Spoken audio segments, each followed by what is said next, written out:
Então eu queria trazer para vocês um estudo sobre a verdadeira linha do tempo das criptomoedas com informações, sacadas e dados que eu acredito que possivelmente vocês nunca tenham visto antes.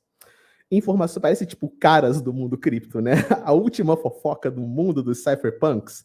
Mas eu quero puxar algumas informações e eu quero ver se eu vou pegar vocês de surpresa em algumas delas. Vamos lá. Eu quero puxar essa linha do tempo, e eu já falei isso algumas vezes, a novidade nem está aqui. Mas quando eu vou explicar para alguém o fenômeno das criptomoedas, eu gosto de começar essa história nos anos 30 e 40. 1930, 1940. Foram nessas décadas, tá, que dois incríveis pensadores, né, atores literários, escreveram duas obras de ficção científica, que foram, respectivamente, 1984, né, escrito pelo George Orwell, que é a obra que retrata o futuro do Big Brother, né, aquele irmão que tudo vê, aquele governo extremamente militarizado, extremamente opressor, que regula os aspectos das pessoas no dia a dia, e o mundo do Brave New World, ou Admirável Mundo Novo, do Aldous Huxley.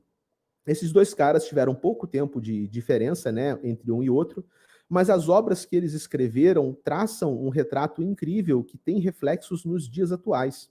Eles retrataram nessas obras, que são ficção científica, né, um futuro distópico. O que é um futuro distópico? Né? O contrário de um futuro utópico. Um futuro distópico é um futuro onde as coisas dão errado, né? Elas não são boas. Como o Lucas Martins falou, cara, esses livros aqui, 84 e Admirável Mundo Novo, são leituras não obrigatórias, assim, mas leituras essenciais para quem quer entender o que cripto está fazendo e para quem quer entender o estado atual das coisas, da nossa sociedade, da maneira como a gente se comporta, da maneira como a gente pensa e como a gente age, como a gente se relaciona. Dito isso, cara, o que tem de legal para a gente saber sobre esses futuros? Nas duas obras, tá? Existe uma pequena elite, um pequeno conjunto de seres humanos que domina todos os outros seres humanos. E o que muda nesse domínio, né, nessa estratégia de dominação de uma pequena elite superpoderosa é o mecanismo do domínio.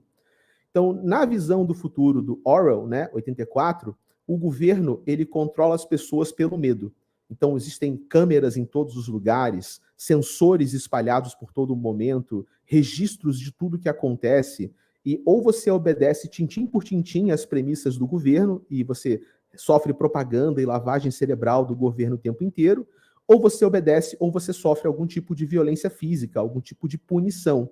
Então as pessoas são subjugadas pelo medo no futuro orwelliano. E o que é engraçado é que o futuro do Aldous Huxley, ele é contraposto. Ele é um futuro onde a elite domina a massa pela ignorância. Então, eles criam tantas distrações, tantos prazeres supérfluos, e tantas coisas fáceis e tanta desinformação que as pessoas elas se autossubjugam, elas se entregam para o sistema, porque elas são dominadas pela ânsia de ter prazer.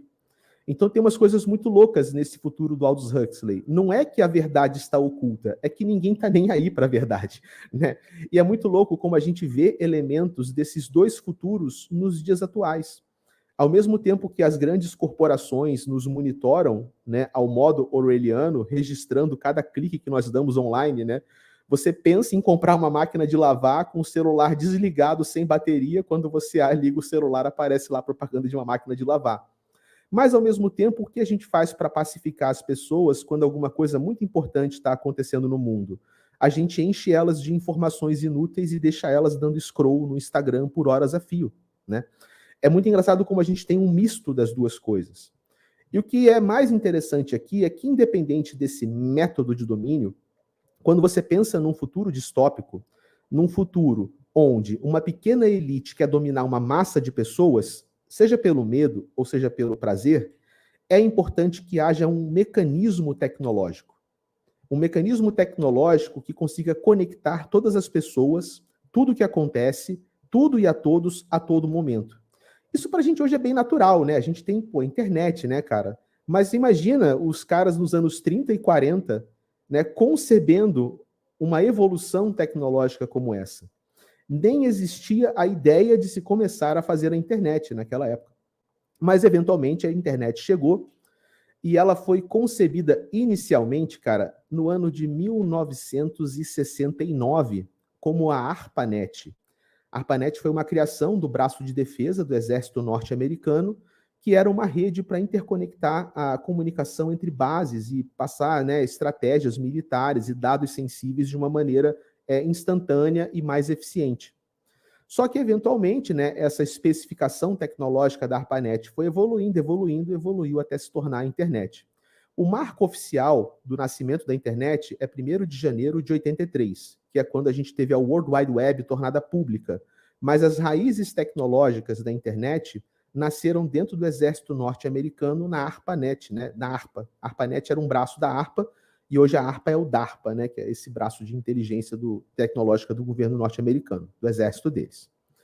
Mesmo, cara, antes da internet ser tornada pública, já começou uma brincadeira muito interessante, e é nessa brincadeira que estão as raízes de toda a nossa febre. Tipo, é por isso que nós temos Pepe, Shiba Coin, moeda do mãe do Elon Musk, crashes da FTX. Tudo começou mais ou menos aqui. Quando um grupo de pessoas, tá, pensadores, e você ia encontrar nesses caras economistas, filósofos, engenheiros da computação, engenheiros eletroeletrônicos, matemáticos, jogadores de pôquer, tudo que você imaginar, né? Uma galera muito doida que começou a observar essa tecnologia evoluindo, e eles meio que deram uma olhada para essa tecnologia e pensaram assim, bem que essa tecnologia aí que eles estão fazendo poderia ser usada como uma baita ferramenta de controle estatal, né? E se essa tecnologia evoluir e os governos se apropriarem dela e essa tecnologia for usada para nos dominar? E aí, cara, o que a gente faz? A gente tem que fazer alguma coisa. E, eventualmente, eles se organizaram para fazer alguma coisa. Eles se organizaram como, se não tinha internet? Você pode me perguntar, né? Pô, Cássio, tá legal. Os caras se organizaram para tentar reclamar da internet antes da internet existir, então o que eles fizeram? Nessa época dos anos 70, a internet ainda era restrita ao governo norte-americano. Ela só funcionava dentro de lugares permissionados. Não era qualquer um que podia conectar. Mas a tecnologia para criar conexões de rede já existia. Então esses caras começaram a inventar a própria internet, em casa, como robistas. Isso se traduziu no fenômeno das BBS, ou Bulletin Board Systems, que eu, por acaso, tive a chance de conectar com BBS quando era criança. Antes de ter internet no Brasil, eu já era bem tecnocrata, né? Já adorava computador, e eu consegui ainda conectar numas 2 ou 3 BBS antes da internet vingar. E era muito louco. É como se fosse uma internet que só existia entre você e seus amigos. Você usava seu telefone, aí o seu telefone discava para uma central, outros telefones discavam para a mesma central, e eles usavam a habilidade de passar sons de um telefone para outro para conseguir codificar mensagens como sons e montar um sistema para que a gente pudesse interagir. Não tinha nem, gente, telinha gráfica naquela época, era só caracteres, uma coisa bem tosca, assim, né? Os desenhos eram muito primitivos, mas eram como se fossem vários fóruns e você podia discar e conectar com uma galera nesses fóruns. E foi nesse âmbito das BBS que esses caras começaram a se organizar. Como o Criptocria falou, é como se fosse uma intranet Criptocria. Só que essa intranet, ela funcionava direto no teu telefone, ela não funcionava em cima da internet. A conexão era muito lenta, muito pobre, e você estava muito limitado, né? Você podia fazer coisas muito limitadas. Mas você podia conectar e passar dados, né? Tinha até umas coisas, como usava o telefone, telefonia era muito cara naquela época, então a gente tinha que usar de madrugada, que você só pagava um pulso, aí todo mundo virava à noite na internet. Eu ficava de meia-noite às 6 da manhã lá nas BBS fazendo o rolê, né, cara? Era interessante, era bem divertido, viu? Mas vamos continuar. Nesse experimento das BBS, tá, os pensadores começaram a ter mais noção de como a tecnologia funciona.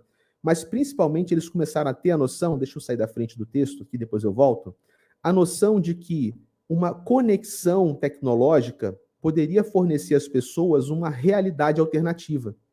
A ideia, gente, de metaverso, que a gente discute tanto hoje, ela foi colocada pela primeira vez, ou pelo menos foi a referência mais antiga que eu consegui achar, de a descrição de um metaverso tecnológico, foi nesse romance chamado True Names, do Vernor Vinge, escrito nos anos 80.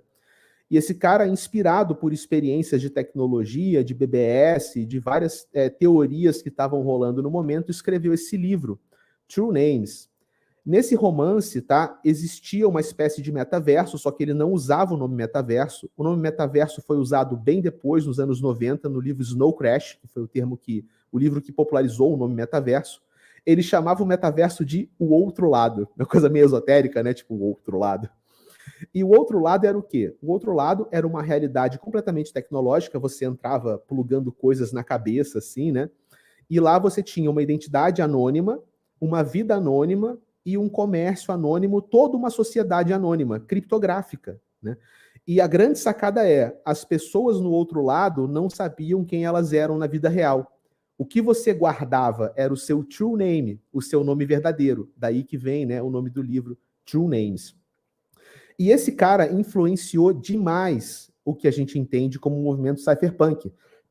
Timothy May, o pai do criptoanarquismo, foi extremamente influenciado por esse romance, por exemplo. Tá?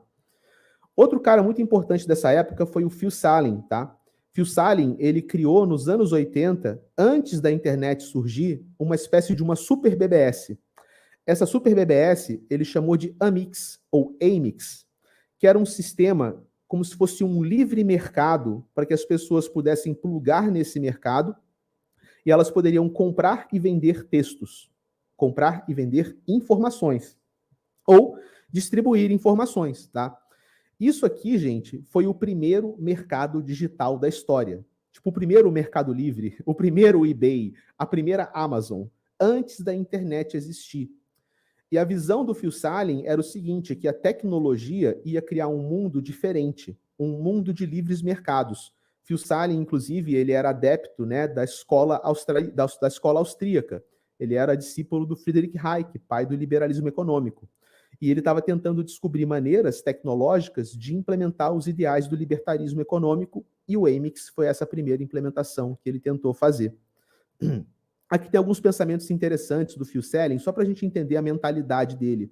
Porque essas mentalidades, elas estão impregnadas na maneira como nós enxergamos cripto hoje. Elas atravessaram todas essas décadas e estão hoje encruadas dentro do nosso cérebro, e a gente nem sabe, né, direito de onde essas ideias vieram. Mas olha só que interessante o que o cara já escrevia no final dos anos 80. A habilidade de se comprar ou obter exatamente o conteúdo que se deseja, quando se deseja, na forma que se deseja, irá explodir em uma velocidade nunca vista desde a invenção da prensa impressa. Nota, isso é uma coisa legal. Eu não tinha visto ainda esse texto dele até ao montar esse estudo. E eu gosto muito de comparar o Bitcoin, não só à invenção da internet, eu gosto de comparar o Bitcoin à invenção da prensa impressa, com uma tecnologia capaz de mudar o poder estabelecido. Do mesmo jeito que a invenção da prensa impressa acabou com a era do Estado e Igreja, né, a minha visão hoje é que a invenção do Bitcoin, das blockchains, vai mudar a maneira como o poder funciona no mundo e uma nova organização vai ter que surgir depois disso. Outra coisa que ele fala, cara, é uma previsão para os anos 2000. Né, ele tentou chutar 20 anos na frente, quase 30 anos na frente. E o chute dele foi esse aqui, ó. Pelo ano 2000, a economia global será uma economia global de informação. Ele escreveu de forma redundante, eu traduzi literal. Muitas comunidades de economias e interesses compartilhados irão se expandir além das fronteiras geopolíticas. Muito louco, né? Porque essa o cara cravou. Talvez ele foi um pouquinho otimista, né? Porque isso começou muito depois das mídias sociais, que foi um fenômeno um pouco mais tardio, mas fora ele não ter cravado o ano certo, a década certa, realmente o que ele falou se tornou realidade. Nós vivemos um mundo de economias, de comunidades, de produtores de conteúdo, né, de nichos, e as economias estão tomando esse tipo de forma enquanto nós conversamos aqui, por exemplo, no canal de um produtor de conteúdo com a galera chegando junto para estudar alguma coisa. Por interesses comuns, né? É isso que está acontecendo. Cara, outra coisa muito louca é que o Chip Morningstar, que é esse cara aqui, também era um careca cabeludo, tá? Chip Morningstar, ele trabalhava junto com o Phil Salem no Amix, e depois que eles terminaram de programar o Amix, o Chip Morningstar foi programar o Habitat, o primeiro metaverso da história. Se você acha que Second Life foi o primeiro metaverso, é porque você não viu o Habitat, cara. Olha essa interface gráfica. Olha o primor do gráfico. Isso aqui era um metaverso, cara. Até 20 mil pessoas podiam se conectar aqui e fazer coisas. Tinha dinheiro próprio, tinha lugares próprios, você podia pegar uma casa, morar nesse metaverso. E o mais louco é que você pagava por minuto conectado nesse metaverso. Ele tomou inspiração no Amix e no True Names, ou seja, ele montou o outro lado, literalmente, e pegou a ideia de livres mercados do Amix e colocou lá dentro junto. Esse aqui foi o primeiro metaverso da história. No material complementar que eu vou passar, eu tenho a referência com um vídeo promocional dessa plataforma, onde os caras mostram funcionando. É muito louco vocês verem como é que esse negócio funcionava por dentro, cara, assim, é de cair o queixo. Vamos lá, seguindo. Pensamentos do Habitat, cara. Aqui ele fala, né, um sistema que pode suportar milhares de usuários, no qual os usuários podem se comunicar, jogar jogos, embarcar em aventuras, se apaixonar, se casar, se divorciar, começar negócios, encontrar religiões e protestar e experimentar com governos autônomos. Ou seja, o cara já pensava até em DAO, né, mané? Nos anos 80. A ideia dele é que dentro do Habitat, o que nós hoje entendemos como DAOs poderiam surgir espontaneamente. Não tinha governo estabelecido nesse mundo. Ele era um mundo completamente anárquico. Só tinha a questão do dinheiro e da dinâmica econômica e cada um podia fazer o que quiser. Era realmente um experimento de autogovernança, cara. E olha que louco, alguns insights que ele tirou com o tempo. Primeira coisa, logo que eles lançaram esse metaverso, eles disponibilizaram para as pessoas armas de fogo no metaverso. Então tinham armas e vocês podiam matar uns aos outros. O avatar, né, que era o bichinho lá que você tinha conectado, ele não morria de fato, ele só tipo perdia os itens e era teletransportado de volta para a própria casa. Que é mais ou menos como os jogos atuais funcionam, né? Os jogos de múltiplos jogadores de RPG, por exemplo. Só que olha o que aconteceu, cara. Nesse momento, um dos jogadores decidiu que iria comprar uma arma e ele ia começar a sair matando todo mundo na rua, né? Foi a primeira diversão de alguém nesse Habitat, foi fazer isso. Quando isso aconteceu, cara, um outro jogador, que por acaso era um padre ortodoxo, ele decidiu fundar uma igreja para tentar melhorar um pouco a moral e a ética do Habitat. Ele batizou sua igreja de Ordem da Nós Sagrada. E essa igreja, por incrível que pareça, se tornou muito popular e ela tinha nos seus postulados a proibição do porte de armas e a proibição da violência dentro do Habitat. E, cara, as coisas começaram a se desenrolar. Eventualmente, eles tinham um sistema de maquininha de vendas, onde você podia comprar um item, depois você podia penhorar o item e pegar um dinheiro de volta. E dependendo do lugar do Habitat, os preços eram diferentes. Cara, como se fossem tipo, pools de liquidez em diferentes redes, né? Eventualmente, alguém descobriu uma discrepância de preço entre lugares diferentes e o cara começou a fazer o quê? Comprar num lado, penhorar para vender no outro, pegar num lado, penhorar para vender no outro.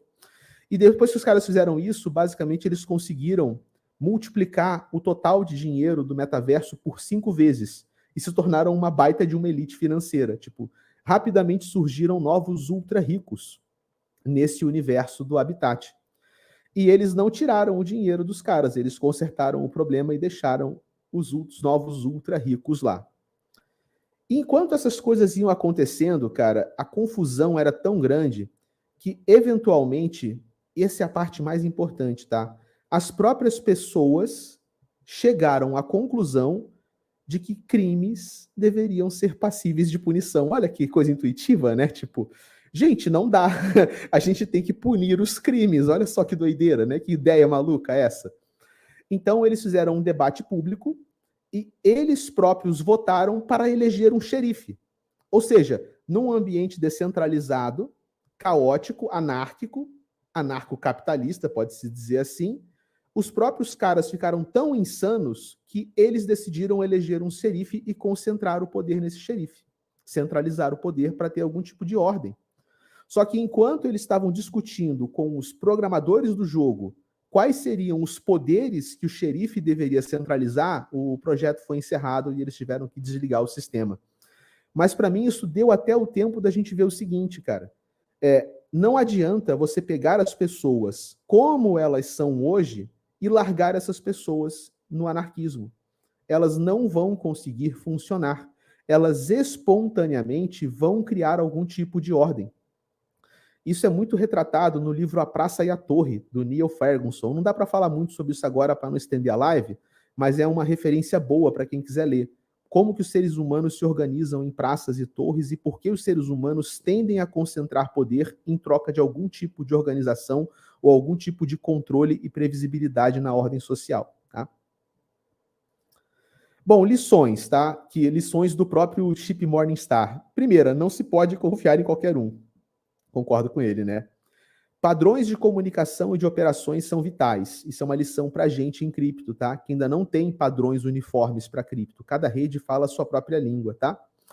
Algumas falam mais parecido, mas a gente não tem um padrão. E principalmente a melhor conclusão desse cara: planejamento central é impossível. Nem se dê ao trabalho de tentar. Eles tentaram organizar algumas coisas como programadores. Não era possível. Eles tinham que deixar as pessoas demandarem a organização. Senão, não dava certo.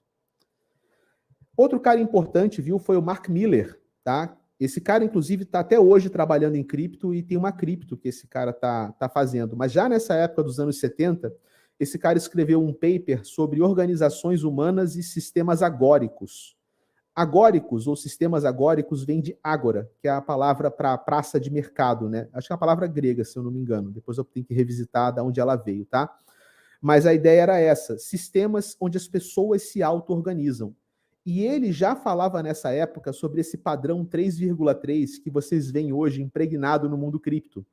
Esse padrão 3,3 que foi popularizado pelo projeto Olympus DAO, né, como uma força memética, né, uma força de memes, que vem lá da teoria do jogo do prisioneiro. Se dois prisioneiros cooperam, eles ganham um pouquinho. Se um coopera e o outro delata, quem delata se dá muito bem. Bom, teoria dos jogos, tá? Não precisa entrar no detalhe, mas era um cara que já entendia o seguinte: teoria dos jogos e mercados livres e descentralizados não podem ser separados.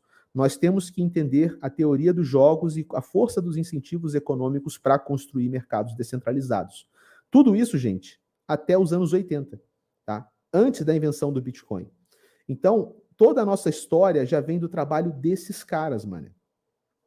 Esses caras, por enquanto, não eram cypherpunks. Olha a doideira. Você pode falar, né, pô, Casta, esses caras eram cypherpunks, né? Não eram cypherpunks. Esses caras eram um grupo chamado de High-Tech Hayekins, tá? São pensadores que tentavam implementar o liberalismo econômico do Friedrich Hayek usando tecnologia. Eventualmente, um cara muito interessante conheceu o movimento High-Tech Hayek e ficou amigo deles. Esse cara era o Timothy C. May, tá? Só que o Timothy C. May, ele era mais radical que os High-Tech Hayekins. Enquanto os High-Tech Hayekins queriam, fazer uma tecnologia muito boa, melhorar as coisas para todo mundo e forçar os governos a serem mais transparentes e mais isonômicos, o Timothy C. May acreditava que governos são corruptos por natureza, que governos não funcionam e que o que a gente tinha que fazer, na verdade, não era colocar os governos em xeque e forçar os governos a melhorarem. A gente tinha que destruir os governos. Tá? E aí eles tiveram um racha ideológico e o Timothy C. May fundou o movimento cypherpunk. Eu achei um negócio muito louco, cara, que foram rascunhos de caderno do Timothy C. May antes dele escrever o Manifesto Criptoanarquista. Não me perguntem como eu consegui isso, porque foi um achado dourado da face da Terra. Isso não existe disponível na internet. Isso estava embrenhado dentro de um documentário que, por acaso, esse documentário conseguiu acesso a esses arquivos, mas nunca publicou esses arquivos. Então, tive que assistir o documentário e fazer a captura de tela. Eu só consegui pegar fragmentos. Eu vou até puxar maior para a gente ver, mas olha só que louco, alguns fragmentos de como o Timothy C. May pensava, tá? Isso antes dele escrever, tá, o Manifesto Criptoanarquista. Dá uma olhada nisso aqui, gente. Olha só o que ele escreveu. Prólogo, né? Um sonho libertário ou um pesadelo democrático. Notas para a Criptonet ou para o relatório criptoanarquista. Aí ele pede para a gente imaginar um mundo ou uma sociedade eu não consegui entender toda a letra dele, tá? Mas eu acho que eu consegui entender a maior parte. Um mundo é uma sociedade onde a gente tem troca de informação sem surveillance, sem vigilância do governo. Os cartões de crédito são usáveis, mas não são rastreáveis. Nós temos marketplaces eletrônicos, aí ele cita o Amix, do Phil Salem, e depois nós temos um arranjo, olha a visão do Timothy C. May, onde qualquer serviço pode ser comprado e vendido. E para você não ficar ter dúvidas sobre o que ele quer dizer com qualquer, ele vai além e explica, literalmente qualquer. Serviços ilegais e ilícitos, serviços de assassinato, serviços de drogas, espionagem, segredos, dossiês, tudo. Na visão dele, a gente tinha que liberar tudo. Tudo deveria ser passível de negociação. Porque a gente ia construir novos tipos de negócios, né? Isso a gente, com certeza a gente ia fazer. E o mais legal, sendo isso aí criptográfico, ninguém seria descoberto. Ele puxa a ideia do True Names. Essa sociedade funcionaria completamente anônima. Então, nós não saberíamos quem são as pessoas negociando essas coisas e não poderíamos processá-las. E aqui ele faz uma coisa que me deixou muito curioso e que eu demorei um tempão para entender. Essa última parte aqui, ó. Parece com... E o que é isso, gente? Na Helen Lerner's Saga, não entendi nada. Depois de muito pesquisar, eu fui descobrir que Heinlein é um autor, tá? E Coventry é um livro desse autor. Nesse livro, Coventry, que é um romance tipo True Names, ele relata uma sociedade distópica, onde basicamente o governo toma conta de todo mundo e todo mundo tem tudo de bom, só que você não pode desobedecer. Se você desobedece, tá, você tem uma punição, você tem que fazer alguma coisa, e se você não aceita a sua punição, você é banido. E você é banido para uma espécie de mundo livre, onde não existem regras, ou pelo menos não existe esse cuidado desse super governo, super protetor. E aí ele escolhe ser banido porque ele acha muito boring, né, muito chato o mundo todo certinho, e ele vai parar num lugar que é pior ainda, sacou? Onde existe violência, corrupção, um monte de catástrofe, né? E eventualmente ele descobre que nesse mundo todo zoado está se planejando um ataque para destruir, né, o mundo organizado. E aí ele volta infiltrado e ajuda a desmantelar a operação. E ele cita literalmente que o mundo que ele enxerga é similar ao Coventry, que é esse mundo deturpado, esse mundo degenerado. Então, a visão do Timothy C. May para implantar o sonho criptoanarquista não era construir um mundo melhor. Olha que louco. Ele não esperava, ele não desejava um mundo melhor. Ele simplesmente queria ver cada um fazer o que quiser e dane-se se as pessoas sofressem, dane-se se as pessoas se machucassem, dane-se se não fosse um mundo bom. Não era essa a preocupação dele. Ele até elabora um pouco mais isso aqui, ó, num outro rascunho dele, que também é muito interessante, que é esse aqui, ó, onde ele puxa coisas do Mark Miller também. Ele fala de sistemas criptagóricos, né, influenciado na questão da Ágora, do Mark Miller. E isso aqui são os primeiros nomes que ele deu antes de dar o nome do Manifesto Criptoanarquista. O primeiro nome que ele deu foi Blacknet, um mercado para todo e qualquer tipo de bens e serviços, que era esse mercado de drogas, assassinatos e pão de queijo. Enfim, você ia fazer o que você quisesse lá. Você podia vender jujuba, pirulito, ou você podia vender contratos de assassinato, tá? Ou, um outro nome que ele deu, os meios tecnológicos para se destruir todas as formas de governo. Ou, o que é mais leve, o Manifesto Criptoísta, que depois ele mudou para Manifesto Criptoanarquista. E olha só como ele ressalta aqui embaixo. Isso não é um plano de negócio. Isso é um plano para uma nova sociedade. E ela definitivamente não é utópica. Então, olha que louco. A gente está aqui hoje falando sobre Bitcoin, né, revisitando os cypherpunks, colocando o Bitcoin como uma herança cypherpunk, acreditando que isso tudo foi pensado para tornar o mundo um lugar melhor. Mas dentro da visão cypherpunk, pelo menos como envisionada pelo Timothy C. May, não se tratava de fazer um mundo melhor. Se tratava de fazer simplesmente um mundo mais livre. E ele preferia esse mundo mais livre, mesmo que gerasse mais sofrimento, do que um mundo melhor e mais organizado.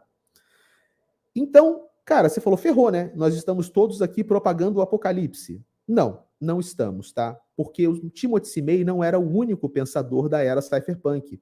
Nós temos os high-tech Hayekians E nós temos um pensador que eu quero puxar no final da live, que é um cara muito interessante, que tem uma visão completamente diferente e que eu acho que é uma visão muito mais adequada para a gente continuar tocando cripto daqui para frente, que é a visão do Julian Assange, fundador da Wikileaks, né, que hoje está sob o risco de ser extraditado para os Estados Unidos, depois que ele vazou segredos de guerra de atos terroristas que os Estados Unidos cometeu lá, né, no Iraque, tá?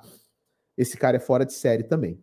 Mas, eventualmente, tá, juntando o conceito de criptografia, tecnologia e a rebeldia punk, né, o anarquismo, Timothy Simei colocou em público o Manifesto Criptoanarquista e se popularizou como o pai do criptoanarquismo, muito embora a visão dele não seja uma visão consoante entre todos os membros desse movimento ou todos os pensadores da contracultura dessa época. E o objetivo da gente nisso tudo é a gente questionar se nós deveríamos pensar como Timothy Simei ou se nós deveríamos pensar mais como outros caras que não concordavam com ele. E eu quero mostrar que eu, pelo menos, não concordo com a visão do Timothy Simei, não concordo com esse postulado do Manifesto Criptoanarquista e acho que cripto pode ser usado de maneiras muito mais interessantes que tragam muito mais benefícios para a humanidade. Tá? É essas discussões que eu quero trazer ao longo do tempo. Bom, a BlackNet tinha um problema, tá? E foi engraçado, foi o Phil Selling que chamou o Timothy Simei e apontou esse problema, porque eles não concordavam, mas eles também não deixavam de se falar, eles trocavam ideia, né?